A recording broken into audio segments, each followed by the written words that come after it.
Welcome, everyone. We are here with Sarah Breskman Cosme. We are so excited to have her on the show today. Sarah, as you know, is a master hypnotist and is very studied and experienced in the QHHT practice, where she has uncovered a lot of significant information about our ancient history.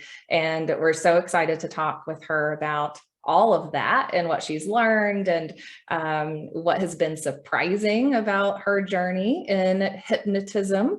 But we'd love to maybe just start with how you got into this. Like, how did you go from, your background, getting a degree in psychology to now doing what you're doing with this really cutting edge work? I'm dying to know this as well. It's so funny because if you had guessed, nobody could have guessed that I would be into this stuff or doing this right now, because I had such a different background. I mean, I was very scientifically minded. I wanted to become a psychologist. I was not spiritual in any way. I didn't believe in aliens, or I don't think I believed in past lives either. I just believed in what you could see, basically. And I wanted to help people. I knew that. So I wanted to become a psychologist because I used to have so many problems and I went to traditional therapy. And so I thought, well, this is all I know. This is the only way to help people. So that's what I'm going to do. And before I went to graduate school, I had an internship where my job was to basically medicate people and counsel them. So I had learned all these different techniques. I knew everything about the medications. That's what I had, that was my background. And I had to do this internship before going on. And it took me probably less than a week when I started working at this internship to feel as if every single thing I had learned was a complete lie. Wait, I mean, mental health hospital, Sarah? The mental it health. was it I was a counselor at a halfway house. So my job was I was actually the one that gave them the medication, and I would actually counsel different people. And so if I started my shift at, say, 7 in the morning, within 45 minutes, they'd be drooling on the couch after giving them all these medications. And there wasn't much as far as, you know, telling them about these medications, the possible side effects. But we, as the counselors working there, we knew which medications cause certain side effects. And it seemed as if people would come in and they would be on one medication, and then after a while, they'd be on like 20 by the end of the year. And it just seems so ridiculous. And I thought, this is what I went to school for, and this is the cutting edge. This is how we help people. It just seemed to me like a lie. I mean, no one ever got better. There were no success stories. No one ever came in and left better. Heartbreaking. Yeah, it was. And these were people that were talking to aliens, angels, some of them definitely had major issues other than that, but there were people there, and their only issue was that they couldn't stop talking to aliens. I've So they always were, wondered about that, about, now knowing about our multidimensional reality, are some people who are talking to voices actually just having a multidimensional experience, and we just haven't learned how to help them understand and integrate that properly. Yeah. that's exactly true. And that was exactly what was happening to some of these people. And they didn't know how to process it. And so they believed what the doctor said, which was just take this medication and you'll feel better. But it didn't go away. In fact, it just subdued them, and they would be drooling and not really experiencing a life. But they thought there was something wrong with them. Because they had this ability to connect with other dimensions and other beings. So I thought, this is just wrong. There must be something better, because I've always wanted to do something that actually helped people. And as I got into the system, I realized this isn't really to benefit the people. It's the pharmaceutical companies were testing the medications on these residents. So some of them would wear these wristbands because they were part of a study. And if they were to die, then we would call the number and tell them, I'm sorry, this, person, part of your study, passed away during your study. And they would have weekly tests because some of these medications were very dangerous. So I quit. I didn't become a psychologist. Instead, I got into hypnosis. And when I got into hypnosis, I realized right away that there was something about doing a past life regression that really helped people. People could actually come in for just one session and literally heal themselves after one session. And since I've always wanted to do something that worked, I wanted to study more about this because something about this past life regression thing worked. So I studied with Dr. Brian Weiss and I did his method for many years. And then I felt like something was missing. There was just something missing. And I thought, I have to find out what it is. So I contacted a psychic and her name is Emma McIntosh. She's amazing. She said, this is the easiest reading I've ever done. Your future potentials are so easy for me to see. Most people have many different future potentials, but you're going to be doing QHHT. And I had never heard of that because just doing the past life regression was the first time I had really gotten into something spiritual. So I had never heard of Dolores Cannon or anything like that. I was just starting. I was just barely scratching the surface with this stuff. And so she said, yes, you're going to do it and you're going to get really good at it. And oh my gosh, look at this future. You're going to be writing books and you're going to be speaking about your books all over the world.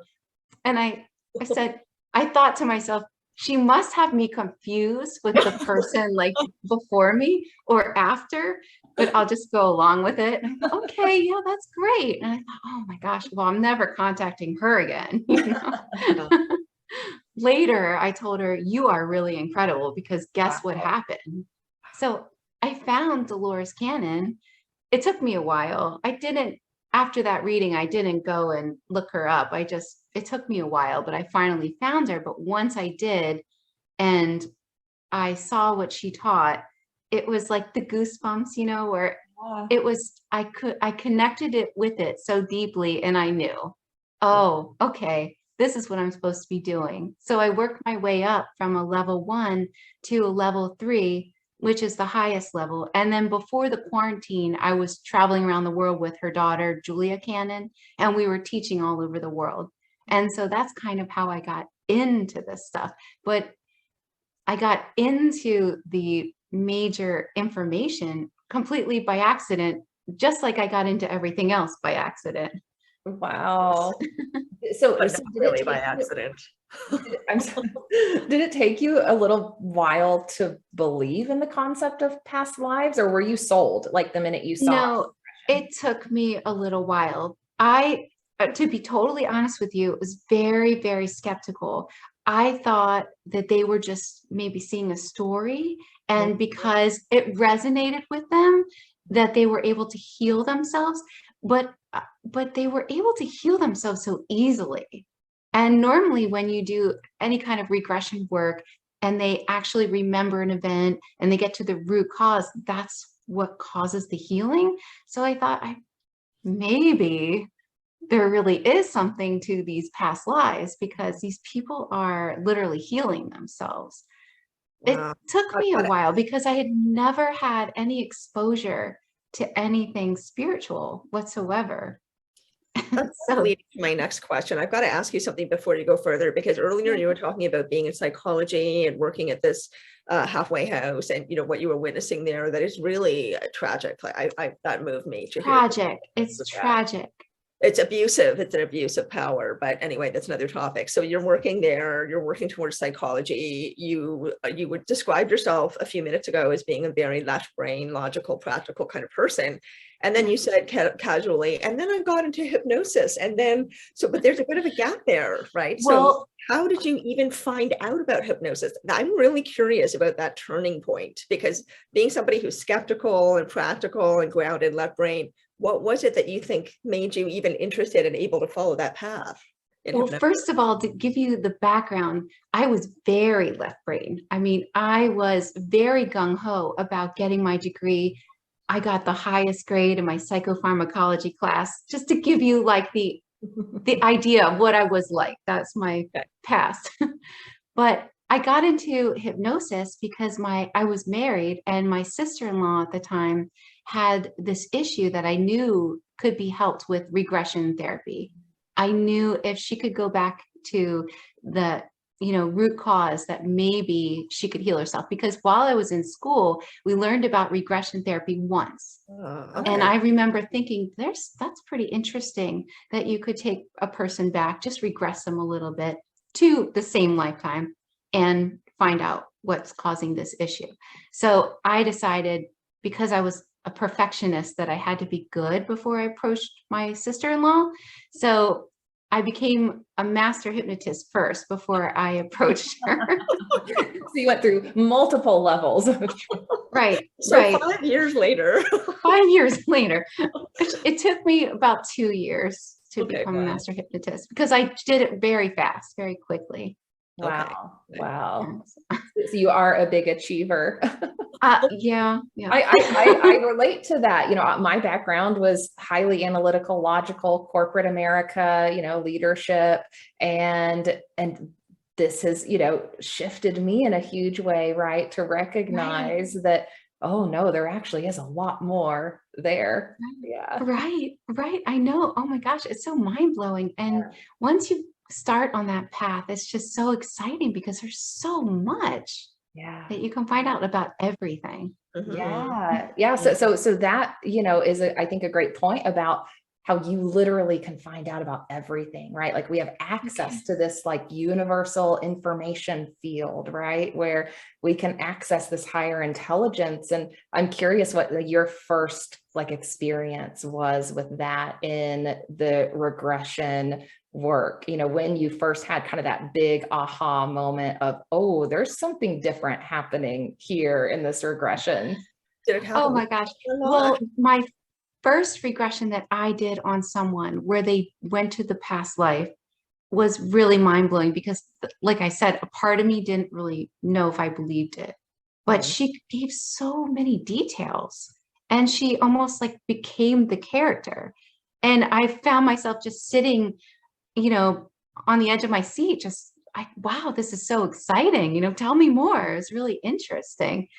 But as far as these days, finding out information, we're in this time where the information is everywhere. All you have to do is quiet your mind a little bit, and the information is everywhere. When I first started doing this, actually in 2009, people would often be more unconscious, believe it or not, because the information was not as available, and it wasn't as acceptable. So people stored it a lot lower. Now it's risen, and you can find out anything. It's right there. You can go further into this information right now, especially. So it's really exciting. Very cool. Yeah, it's a really exciting time to be alive right now. It's true. There's such dynamism. If you're somebody who is, I think, even remotely on the path of being sensitive, intuitive, empathic, spiritual, whatever, you can't help but feel it. I mean, that conversation is coming up repeatedly. So when you, just going back to your roots of hypnosis, were you able to help your sister-in-law, and did that encourage you to go further? No, actually, I wasn't allowed to help her, because I didn't realize at the time that it was against her religion. Because I didn't grow up with religion, so she was not allowed to work with me. But because of that, I'd already had the background and already had the training, so I just started my own little business where I did lose weight, quit smoking, and past life regression. Wow. And then going back to Jenna's question, what was your first experience like with a client that you were regressing? It was incredible. I mean, she healed herself. So maybe that's another reason why I really wanted to look further into this. Can't remember all her symptoms right now, but I think she had some issue with her lungs, some issue walking, something like that. But she was able to heal it very quickly right after the session, and it was mind-blowing. I still had my doubts, but I saw the results, and that was amazing, because I didn't quite have those results with the lose weight and quit smoking. It felt like you could keep doing those and it would work for a little while. But if you didn't get to the root cause, it just seemed like putting a Band-Aid on cancer or something like that. Wow, So yes. it seems like most of the time there is a root cause somewhere in a past life that's carrying over and affecting someone in this life. Has that been kind of what you've Well, found? sometimes it's from a past life, but sometimes it's just from this life. But once you find out the root cause or the message, because the body's just a messenger. So illnesses are just messages. And we're really supposed to learn how to listen to our bodies, get the message, and then we heal from it. That's all our body's doing by sending us an illness or, pain, is to get our attention, to look into it. And the body is so literal. Like usually the right side is something going on literally right now. People have hand issues if they're holding on too tightly to things. I mean, the left side is usually the past or past life. And then the body is so literal, like your feet, stability, or moving in the wrong direction, even. But once you get this message and you find out the root cause, why did you get this, issue? And once you understand everything that it is that your body wants to tell you, or your higher mind, whatever you want to call it, then it can easily be released and healed. And that's another reason why meditation is so important, or doing something like QHHT. It's so helpful because all these answers are just literally right below the surface, and you can really help yourself in so many ways. And you don't have to meditate where you're just quiet and trying to listen to thoughts. You can meditate by bike riding or walking or anything like that, swimming, anything. Yeah. Just where you're quieting your mind. Yeah, we just have to get. Sorry, Jenna. Yeah, we just have to get to that state where we can access the subconscious, right? Where we can just get below the surface and get the brain hemispheres to sync up a bit more too. Yeah. Right, exactly. And it can be very easy. It doesn't really take much. Some people can do it really well when they're driving. For some reason, that's a really easy way to connect with yourself, because you're occupied. Part of your mind is already occupied, and then you can use the other part for getting these messages. That makes a lot of sense. It's also what's striking me right now, but what you're talking about is, again and again, we have had guests on who have emphasized, like yourself, the great importance of being connected to the body and truly living in the body and listening to it. And something that I remember understanding, I think it even might have been a download. I've had some that I remember distinctly that were really strong, and then some that were more mild, but it was about how the body never, ever lies to you, like your ego will. Your ego will tell you whatever you want to hear, right? But your body will never, ever lie to you. And I find it so fascinating that the body, which we see as a physical kind of object, is so much a part of our consciousness development, because in the field of consciousness, the general understanding is it's all about the mind, right? It's all about what you're doing with your so-called mind, not your brain, but your mind, your beingness, your individuality. But then now it seems to be like consciousness, the school of thought and consciousness, and I'd like your take on this, is moving more towards heart consciousness, right? Yes. Which I personally believe is where it's at. And that is metaphorically or figuratively or whatever in the body, in the ethereal body, in the energetic body, in the physical body, right? So it's just really interesting how these things, like more and more and more these days, that we used to think were so totally separate, are now overlapping and intersecting in ways that are validating, this kind of communal knowledge that we're starting to finally tap into. And I find that so incredibly fascinating. So are you finding in your work and in your messages that is the case, or am I Definitely. I feel like as collectively, we've just been in the dark for so long, and now we're starting to learn these things with the help of things like the internet and communicating with all these people that are getting these messages from themselves. And it's all about the integration and rejoining with our body and rejoining with our heart. And the spiritual heart has its own consciousness. Yes. I mean, even when I was putting together a hypnotist journey to the secrets of the Sphinx, there was this being that kept coming through multiple clients that would go by the name of Three or Thoth, whatever. I can't pronounce it very well, but he kept teaching the community to to understand the spiritual frequency of their heart, because it had its own consciousness. and to use that to better one another and yourself. But that's such a powerful tool that everybody can use. And that is so important, really, to understand your heart, and that it does have its own consciousness. And we are all connected with our body, with everybody, actually. I mean, we are all one, when you zoom out and you look at everything from above. I love bringing it back to that too, that idea of just everything being interconnected. And it's so incredible that we're living in this time where we have this new understanding of the holistic mind, body, spirit system, and how to work with that differently. And I think this can be just so helpful for so many people who are facing, physical issues, and to know that there are ways to explore shifting that are, outside of what we've been taught, about Western medical, Right. It's amazing to me. It never gets old when someone will come in, and somebody who's had like an illness or an issue for years and years, and all they did was tap into themselves and they healed it. That's it. It actually doesn't take much. You don't need hypnosis or deep meditation even. Yeah. You can just tune into your body and try to listen to yourself and get the message. Yeah, that happened to me recently. I had an emotional Really? issue. Yeah, I had a left hip issue for a couple of months that was very much tied to an emotional past issue that was coming up for healing. And as that work has been happening, the physical issue has been fading. So that was a prime That's example. fantastic. I think it's getting easier and easier for people to heal. I do. I see it all the time.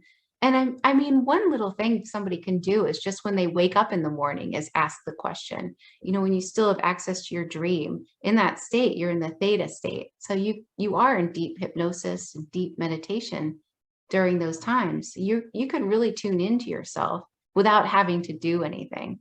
Yeah. Yeah.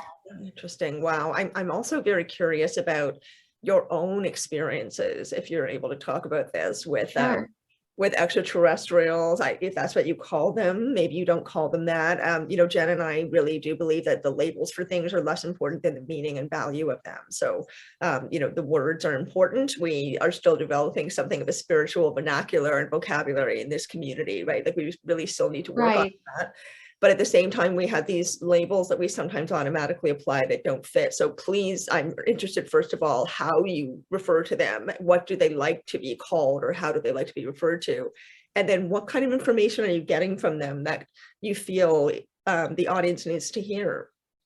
Oh my gosh, so much. When I guess you could call them extraterrestrials, whatever you want to call them. I mean, they generally don't have a body unless they're on Earth and interacting with humans. They're basically light beings. And gosh, I mean, when they started coming through, that was really mind-blowing, because I didn't really have a background with extraterrestrials. It started happening to me first with my subject named Jen, who I wrote my first book with, and Jen did not believe in any of this stuff. She was a teacher at the kids' school. She had no background in extraterrestrials or past life regression whatsoever. But we were working together because I needed her as a subject to take my video submission to take this class. And she was willing to do it because she had this brain issue, which she healed after her first session, which was very amazing. And she went back to her team of specialists at the University of Miami, and they couldn't believe it. They said it's just a medical miracle. But she got the message, and her message was that her and I needed to work together to uncover this information and share it with the world. The world needed it so badly. So some of the information that the extraterrestrials keep bringing to us over and over again that seems to be very, very important for humanity to understand is who we are and why we're really here. And who we are and why we're really here is we're really, all of us, just an ancient group of beings. All of us, we're an ancient group of beings. And we've all traveled from planet to planet to see what the next and the next will bring, so that we can all have these experiences collectively and we can keep growing in our involvement. But that's the secret of the universe, as they have said, is really that this life is just a game. And so we're here for these experiences. When you leave your body and you go back to the in-between, everything is known again. Nothing happens to you. You're fine. You're whole. You're complete. You're like, oh, I'm fine. Nothing really happens to you. You don't really die, but you see everything. You remember everything. So you're here playing a game. That's basically it. You want to have as many experiences as you can. You can't mess it up. There's no going. You can just keep going forever. And you do. And we have been for millennia. But time doesn't work the same way that it does for us. It's like a figure eight. So everything is constantly happening and folding up on top of each other. But really, when you're bombarded with all these fear this, fear that message, it's not really true, because all my clients that go through this past life regression and they leave their body, all of a sudden everything's known again. And they're like, oh, I'm fine. Nothing really happened to me. I was just experiencing this video game. Yeah, there's definitely suffering when you forget these things. But the extraterrestrials keep, whatever you want to call them, beings, keep coming through because they keep saying they want people to understand who they really are. Because we're all here as a collective to have these experiences, to like help one another grow. And then we leave and we go do something else. And we live out through different planets, life cycles. So we're all part of that group. We've all been on different planets and lived throughout, lived over and over again through different cycles. Then sometimes the planet has to die. And then we wait for it to come back to life again, basically. We go seed a different planet, have an experience there, then come back to that planet. And that's who we really are. We're these ancient grouping of beings. You can't kill anybody. I think that is so incredible to arrive at that understanding, right? That through this work, we can arrive at a knowing that we are eternal beings and that life goes on, and that, and that we've had all of these experiences that are contributing to who we are now, and that we can integrate some of those experiences. You mentioned Thoth earlier, Thoth, a being named Thoth who came through during your session with Jen. Is that the only being who has named him, her, themselves? Who else have you communicated with? Who else has come through? It's interesting because when these beings, I don't know how many of them, when they come through, they often have a name. Maybe it's just because it's easier for us, because I get the sense that they don't care about any of that stuff. They don't care about, appearances, because they don't really have a full physical body. It depends on what dimension or planet or wherever they are from, or here even. Some of them are quasi-physical, but they often talk about themselves with a name.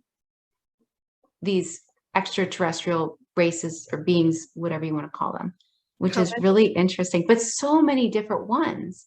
But they're all part of, like, not all of them, it depends.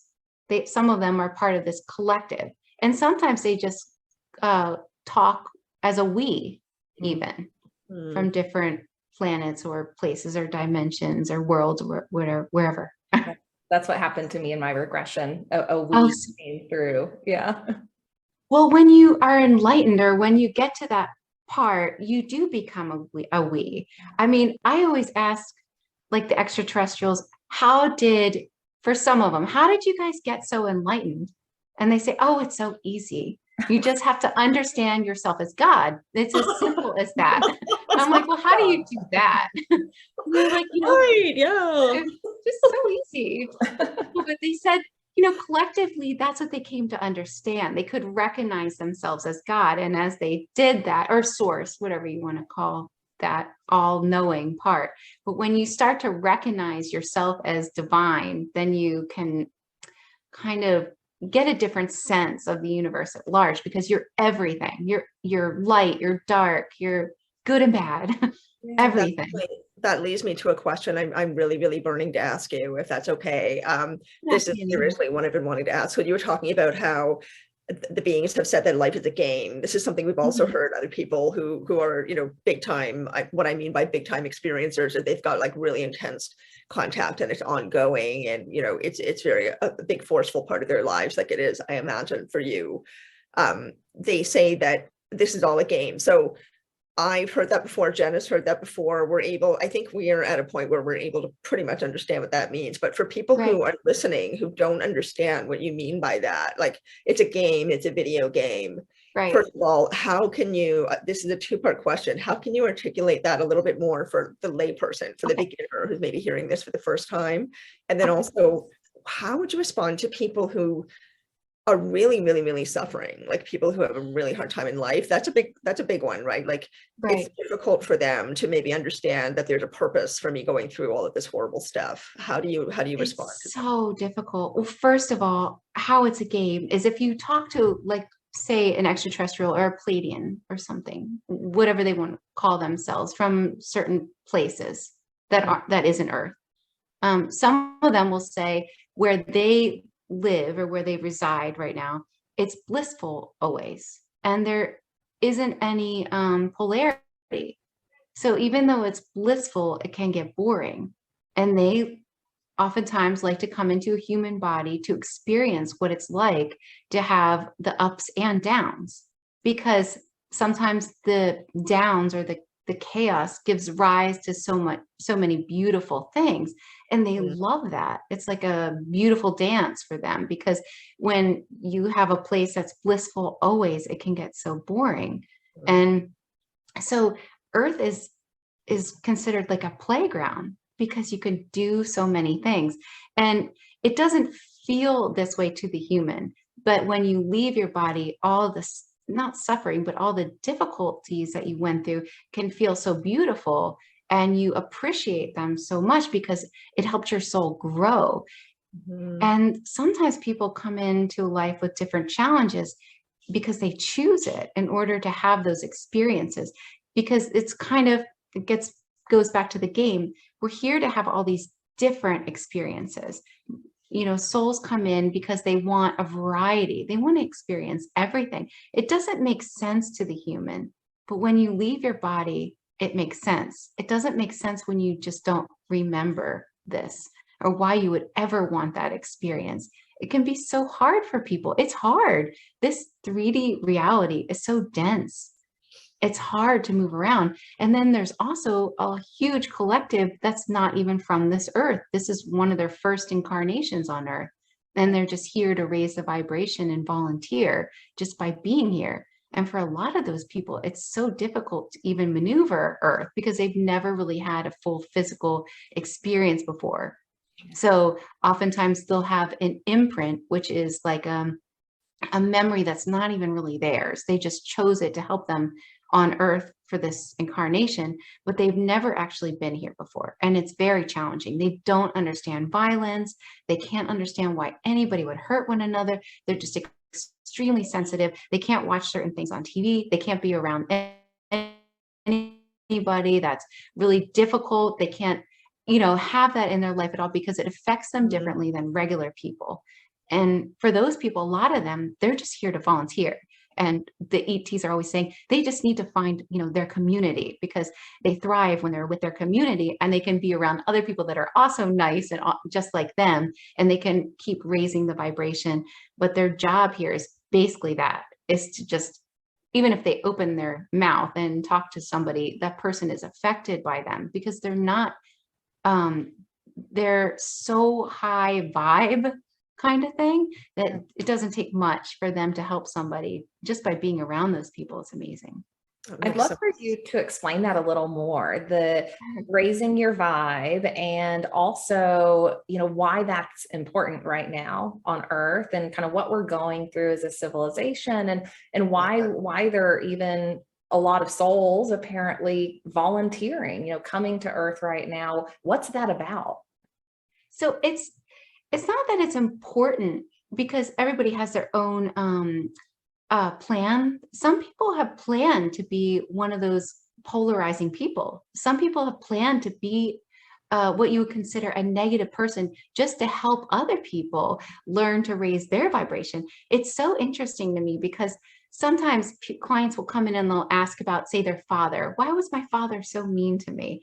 And they'll go to the in between their life, and they'll find out, oh, their father volunteered. He would never want to do this, but he volunteered to teach you these things.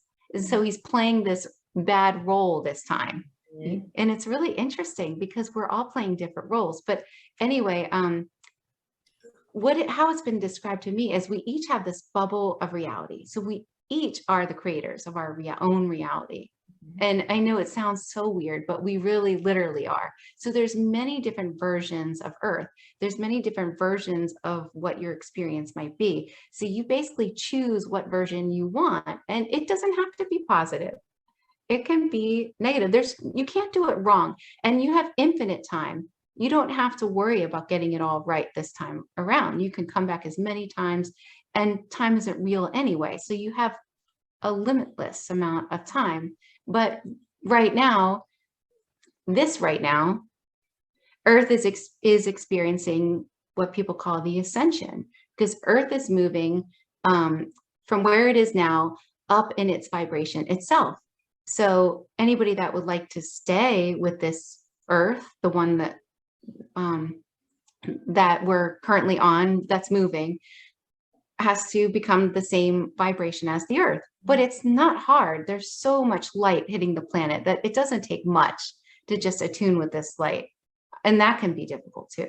People are having all kinds of issues with ascension symptoms, but it doesn't take much. All you have to do is accept it. All you really have to do is just go along for the ride and work on yourself. And it's not something that is impossible to do whatsoever, if that makes sense. Message. But how it's been described to me is that there are so many different Earth planets. This is not the only Earth planet. There's so many different planets that are seated.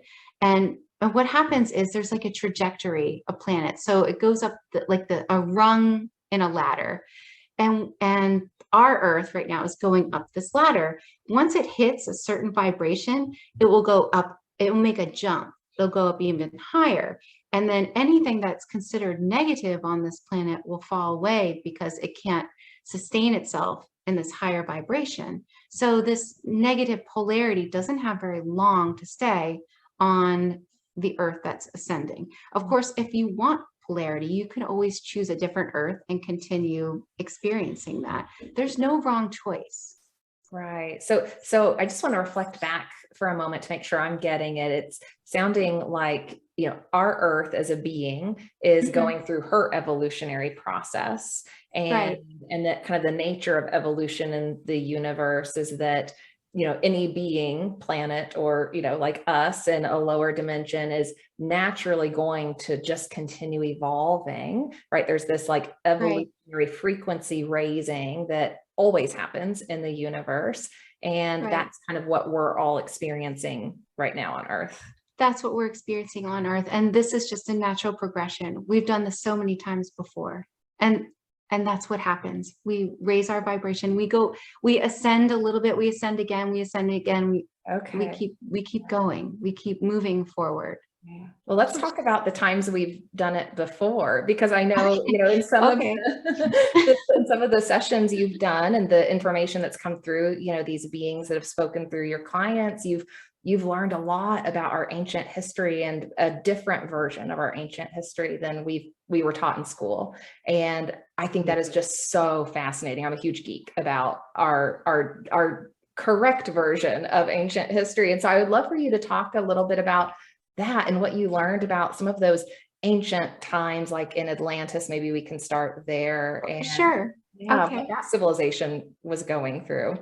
Oh my gosh, that's so fascinating. But as far as other planets experiencing ascension, sometimes they've done it where it was very fast, where the general population woke up, so to speak, so quickly. And it was said that they didn't want to do it like that with this Earth. They wanted to take it slow, do it gradually, because what happened on many people remember the solar flash from a different planet that kind of shed this light everywhere, and everyone was instantly enlightened. And it actually wasn't very beneficial. It was too quick for everybody. They just changed every single thing, and they stopped needing to eat, stopped needing to reproduce. Oh, wow. And it just completely shifted their way of life. So it was said that they wanted to take it slow this time around. But anyway, as far as Atlantis, that was really fascinating because I didn't know anything about Atlantis, just a little bit. I've heard of Edgar Cayce. I never read any of his books or really looked into it through anybody else's work at all. And like I said earlier, I was working with my subject, Jen, because I needed somebody to regress to take to this class. And she was my willing participant. And our first session was just so mind-blowing. She went back to this past life where she lived in this place, Lemuria. Now, she had never heard of these places. Okay. Well, she didn't call it Lemuria. It was called Aman, but she came to understand it as Lemuria. And she was a princess in this place. And granted, I've heard so many different stories. I really didn't think anything of it. I thought, oh, this is a great story. But she started uncovering all this information about her lifetime there, about this beautiful culture. All these people were full of compassion. They ate this plant-based diet. They were so connected to nature. They had all these different things that they would do. It was just amazing to listen to the story. And then I'll get into it, but something happened and she was taken as a prisoner by these other people who were very advanced. And they took her as a prisoner and destroyed her whole homeland. There was a huge, massive tidal wave. And they used these like atomic like devices set in rifts that created these huge tidal waves that just sunk the entire continent of Lemuria. And I can't tell you how many clients I have that remember this. And as I was pulling this information from Jen, and then we decided to work together again because her higher self, the higher consciousness said this information is so important to share with people and you need to uncover it from the beginning. As I was working with her to uncover all this information, this weird phenomenon started happening that I thought was a coincidence. I started getting so many clients also talking about the same time periods in Lemuria and Atlantis. And I thought, this is such a weird coincidence. I would ask my other friends that were doing this, do you guys get people that, regress the same time period in Atlantis when it was destroyed or Lemuria? And they all said no. And I thought, this is so strange. And then I started to realize, oh my gosh, this isn't a coincidence. I really am. See, I told you I'm skeptic. I really am supposed to do this. I'm really supposed to uncover this information. It was being guided. Yeah. It was wild because people would go to the same places and I would know right away. They would say, oh yeah, the smooth pebbles. It's such a compassionate place. And wow, yeah, I know, thinking I wouldn't say anything, but I know where you are right now. Or they'd be in Atlantis. Oh, these things are hovering, or they're using this propulsion mechanism, or just all these different things that I knew about. And so it was amazing.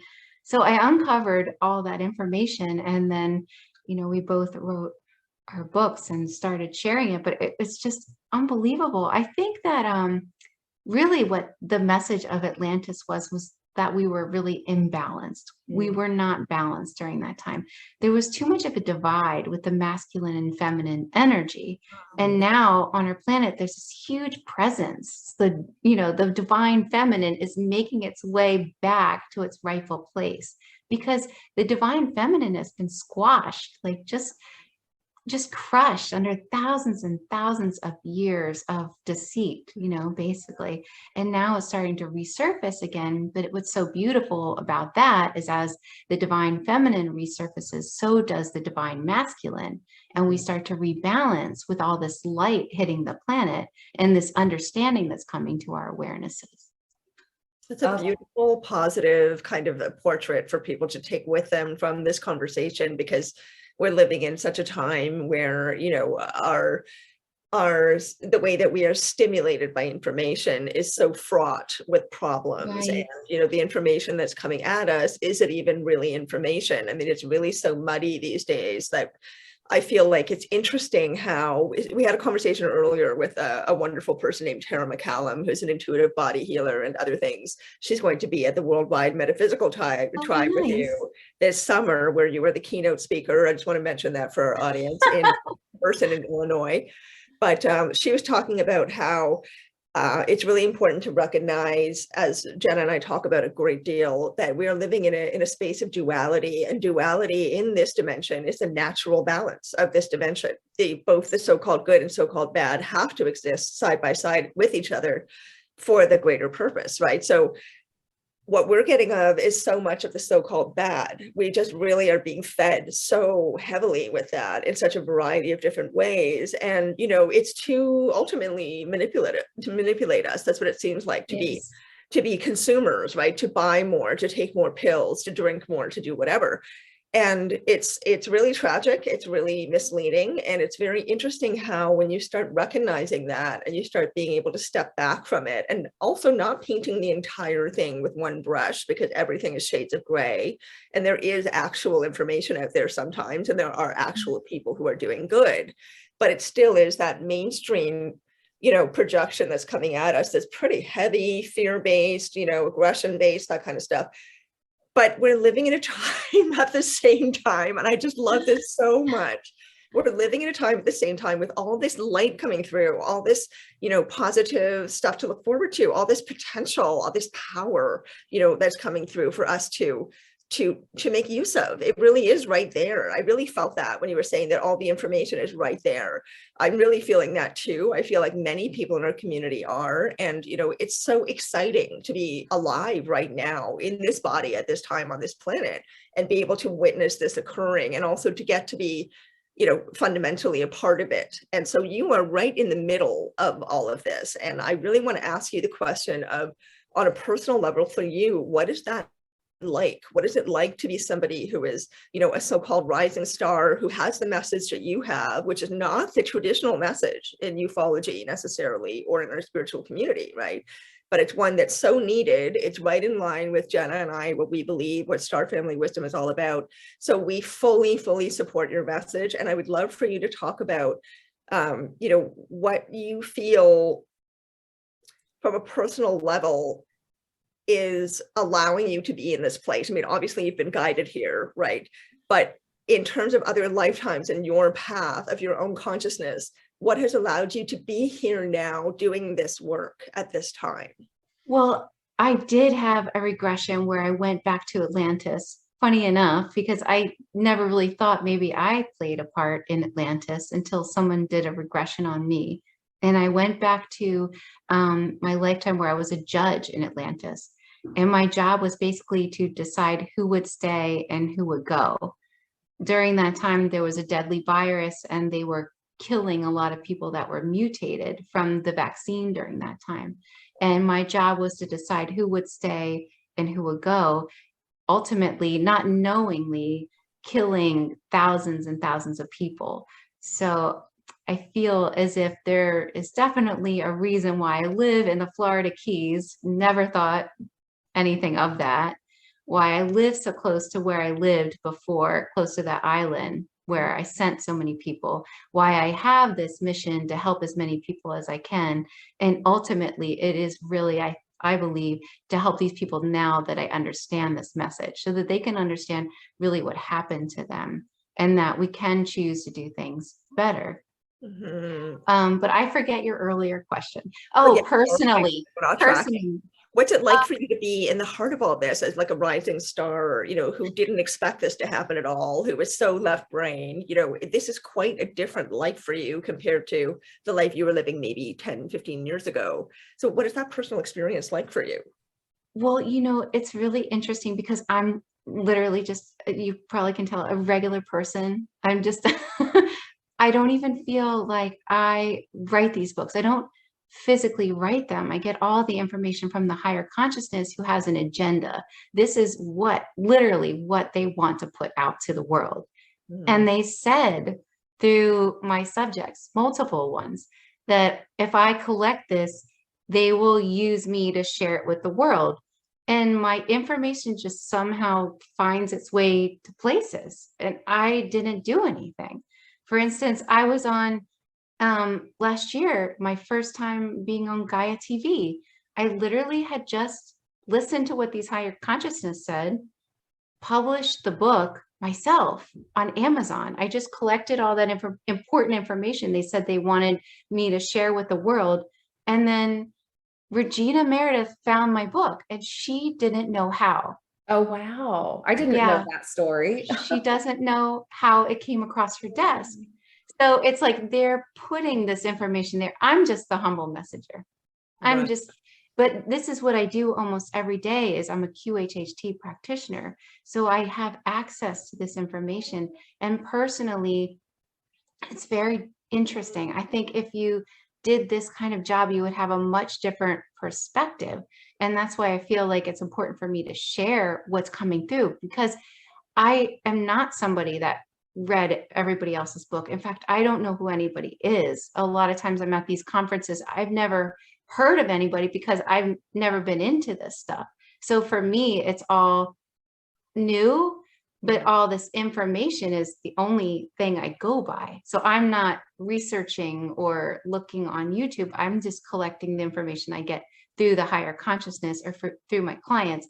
And many of them have never heard about this stuff. I think that would help a lot of audience members who might be a little skeptical to know that you haven't studied this sort of information. You're not out there researching and trying to find this information. It's just come to you. And you're it comes through the higher self. That comes through my clients when they're deep under hypnosis, because this is the information that these higher consciousness want to get out. But as far as what's going on right now, polarity is needed. I mean, if you even look at what has been happening, the amount of people, like you said, it's so interesting. You'll see one story, but when you look over to the right, the amount of people starting to question things, starting to look into themselves is amazing. Yeah. And then communicating with one another, sharing these ideas, understanding that maybe there are things that they weren't told throughout their whole lifetime. Because for me, that's been really huge. I mean, I didn't grow up learning all these things, but I'm relearning like how to be a human, you know, how to tap in and find out what's wrong with my body, how to tap into nature, because even that is like a underutilized tool. And then it's so fascinating. I mean, these things that we were never told, like ancient symbols, the flower of life symbol that I always like to tell people about. I mean, what an amazing tool that's left there for us. Mm-hmm. It's a key. It's not just a symbol. We're all antennas. So by staring at the flower of life pattern, it works as a key. It unlocks something in your brain, which allows transmission to your home planet. So these are tools that we just have never been told about. There's so many things like that in this universe. At Star Family Wisdom, you can discover the power of sacred geometry with our newest instructor, Nadi Hanna. Nadi is an expert in sacred geometry and crop circle technology. Sacred geometry is the study of harmonic patterns that underlie and create the universe around us. Sacred geometry is where physics and metaphysics meet. It is the still point of creation, the 0 point of space, the infinite potential of this present moment. And we can see sacred geometry represented throughout nature, the cosmos, and even in our human bodies. It quite literally is the intelligent design of our universe. And by studying it, drawing it, or meditating with it, we can access an expanded state of consciousness and the higher intelligence that is available to us. Try it today with our new Sacred Geometry drawing courses and use the code geometry to get 25% off at checkout. Yes, we have a wonderful colleague with Nadi Hanna who's working with us on Star Family Wisdom, and she is so passionate and knowledgeable about crop circles and sacred geometry. Jenna and I actually, I don't think we have a lot of time to go into this, but Jenna and I had an incredible experience after Nadi did a presentation for us in person. She was just practicing a presentation she was going to deliver at a San Francisco conference a few days later.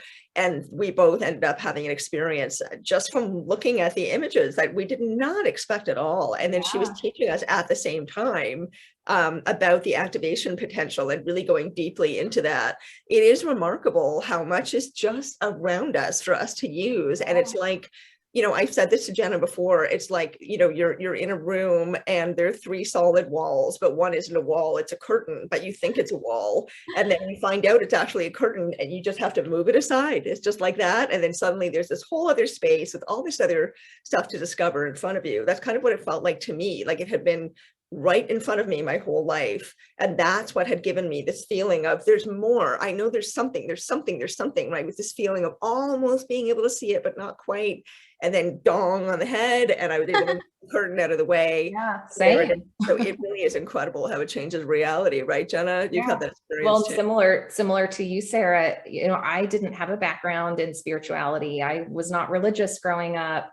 I was very much, you know, just mainstream and didn't know any of this until I started having, you know, experiences that made me question everything. And I think, yeah, it's just so incredible that we're in this place now where we have access to all of this information and can share it more broadly. And I'm curious from your perspective too about, you know, why this is happening right now. Like it feels to me that, you know, the beings who are connecting with us want us to know about our history so that we can forge a better path for our future. Is that what it feels like to you? Well, definitely. That's a huge part of it, especially because time is like a figure 8, we're hitting certain points that we hit right in Atlantis towards the final days. So a lot of things in our environment are triggering our deep memories, and we don't know why. Why are we so triggered with this, you know, virus and stuff going on? Why is this triggering so many people? Why is this polarity triggering so many people? And it's because it is supposed to trigger you so you can move past it, so you can choose to do things differently, so you can choose unity and choose to work towards like a common goal instead of trying to be separate and everything like that. But there's so much happening right now. I mean, it is like very exciting, but it's also difficult with all the chaos, and that can create fear. People don't like to change, and people don't like uncertainty. Of course, it can be very scary. That the end goal that the higher consciousness have been talking about is one of beauty, that ultimately as they've said, we've had other timelines where we destroyed ourselves. And so great effort has been made that this will not be that timeline. So we're all playing out a timeline where we've already won. So basically we're lucky we're on that. Yay, we did timeline. Gosh, that's amazing. Oh So my we do continuously have choices along the way. Like, can we fall off this timeline? You can easily, not easily, but you can fall off this time. You can choose anything for yourself, but the general consensus, the general hive mind is moving towards this good timeline, so to speak. But you can make you can do anything you want. You don't even have to stay on the planet. It's your game to play, isn't it? Your game to play. Before we wrap up, Sarah, since we're getting close to time, I want to touch just on your second book quickly, because in addition to the Lemuria and Atlantis information that you've uncovered, you also started to uncover a lot of information about ancient Egypt.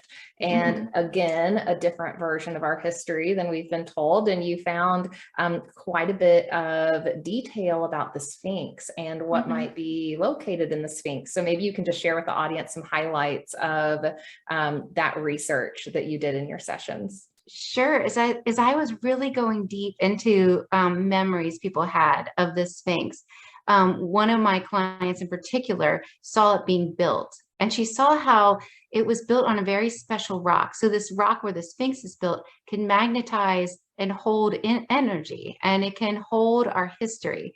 So basically the Sphinx acts as like a time capsule, and it's recording everything that's going on and broadcasting it out. It's like almost like a radio tower. You can connect with your planet or where you most feel resonant or whatever resonance with through the Sphinx even. But there's many different Sphinx-like structures. This one is just very symbolic, because it's symbolic of the takeover of like the masculine and the greed, when its face was changed from its original face of a feline to that of man. But there's so much about the Sphinx. hidden light codes under the Sphinx. There's deep tunnels under the Sphinx. And basically it's meant to be something that we can look back to when we are ready to raise our consciousness to the level where we can fully understand our true history and who we really are. So how close are we to that? Like, do you have any sense of when that time? Well, it's available. I mean, it's basically available at any time, basically, but there's certain things that we're not ready for, because as I was getting this information, my session was interrupted a couple times because they said I was getting too close to confidential information. Wow. And it wasn't yet time for humanity to understand that they will give it to me when it's time, or they will give it to, you know, whoever's ready for it when it's time. But right now it will cause too much confusion, and it has to do with the energy that comes from a different planet. Okay. Interesting. Well, as we know on Earth, timing is everything, right? So Timing is it does everything. matter. I did want to ask you, Sarah, there's something, because we are wrapping up, but there's one last thing I'd really love to ask you, and that is, you said that, I read a few interviews that you've done, and there's something that you said a few times that really resonates with me. I love it when things are very simple and yet, or seemingly simple, but they actually have endless bottomless depth, right? And the three of us here know that we're living in a dimension that is multidimensional, not one dimension. We know that we are all interconnected and connected at all times. But that's a difficult concept to grasp. You know, I feel like I'm still working on my own expansion of understanding about that. So Right. something that you said repeatedly in interviews that I feel kind of touches on that, you know, the true reality of how we're living, is that you said by helping one person, I can help all people. So can you explain that? Because I just love that so much. It has so much meaning. Really, when you help one person, you do help all people, because we're all connected. And like you said, we're multi-dimensional. We're, in a sense, we're all one, and we fractioned ourselves off in many different bodies, experiences, to have these experiences. But when we come back to the in-between, we realize we're all one again. So anything you do that helps somebody is profound. You feel it like multiplied times 100 when you get to the other side. So this thing, maybe opening the door for somebody that seems so little, has such profound effects when you get to the other side and you get to witness your life and you get to see what you've done for other people. Really, it doesn't take much to have a huge impact on the world. You can just be kind. That is so true. And, you know, it makes me think of the wisdom of so many other masters, like Rumi said, that one quote that I think most people know: we are the whole ocean in a drop. Yeah, right? And exactly. I just love that. And so when I saw that quote that you said over and over again, it made me think of that concept that, you know, and also a download that I got. I've mentioned it on a couple of other interviews when I was about 9. It was that each one of us is a whole universe. A whole universe is in each individual. And I remember, you know, I'll never forget the moment that I got that download, because it's a truth that we all know. And when we experience it, when we come back into contact with that truth again, I feel like our whole being just naturally says, yeah, that is the way it is, right? So thank you for everything that you're doing to spread this awareness in the world, because you really are in such a valuable place to do the work that you're doing, and it's making its way out there with so much help and support that you have around you. It's really something. And so I'm just so grateful to have this conversation with you today and be here with Jenna and to be able to share this journey together, because this conversation has been wonderful. I want more, to be honest. Me too. I feel like we just scratched the surface. I know. Not even. I'm just kidding. I know, there's so much to talk about. And gosh, like we've had our own experiences being guided, you know, by this higher intelligence. And it's just wild. Like you said, wild earlier. I say that all the time. Life is just wild. All this is wild. Well, it's fun when you start listening to that voice, when you start listening to that little voice. It's just amazing what could happen in your life. But all you have to do is listen. Yes. That's such a beautiful message to end on. Just listen, just tune in and slow down and listen. Yeah, it really is. And, you know, Jenna and I have talked about how important listening is. It's so much more. It's not just with your ears, right? Listening is happens on so much of a deeper level. You listen with your body, you listen with your energy, you listen with your eyes, right? And I'm a deaf woman. I have a 90% hearing loss, and I'm wearing Really? two implants. So I'm a deaf woman. I can't hear without them. And Jenna has superior hearing. So it's That's a really funny balance. combination. There's no coincidences. No. But I mean, one way you can start listening with your body is just imagine you can feel your body breathing, not from your mouth, try to imagine you're breathing in through your skin and then just getting a different sense of your body. And sometimes you can feel subtle energies, like maybe your foot will be cold or something, and you're actually getting a download. It's really interesting how our bodies are like these antennas, these living beings, these that we're supposed to connect with and fully be in our body and understand it. Yes. Yeah. So important. Not just decorate it, right? Like that's something Jen and I talked a lot about in terms of the divine feminine, which we are very, very into, and love it that all three of us are female right now. I just want to say that. We've talked a lot about what is being feminine, what is that really about, and how what we're taught is you've got to have boobs that are this size, you have to have a body that looks like this, and your hair has to look like that. You have to shampoo with this kind of shampoo, and you have to have all the things decorating this body. But then in all that attention, we're not really giving it attention, right? We're exactly. Exactly. And these are all things that have been programmed into us. Right. So it's interesting to look at all the programs that you have and kind of like reverse engineer them. What else have I been programmed with, Right. How do I truly feel? Yeah, are those really my real beliefs, or those beliefs someone else gave me? And that's what maybe a good plug for those who are watching, that hypnosis is not only helpful for past life regression, but it's also helpful for reprogramming, and helping us change those belief systems. Yeah. Mm-hmm. Hypnosis is simply just focused concentration. So basically you're just looking inwards and finding out everything you can about yourself. I love that. That's a great way to break it down. It is indeed. And Sarah, it's been such a joy talking with you. Honestly, thank you so much for your time and your presence with us today. It's been a gift. Thank you. Thank you so much.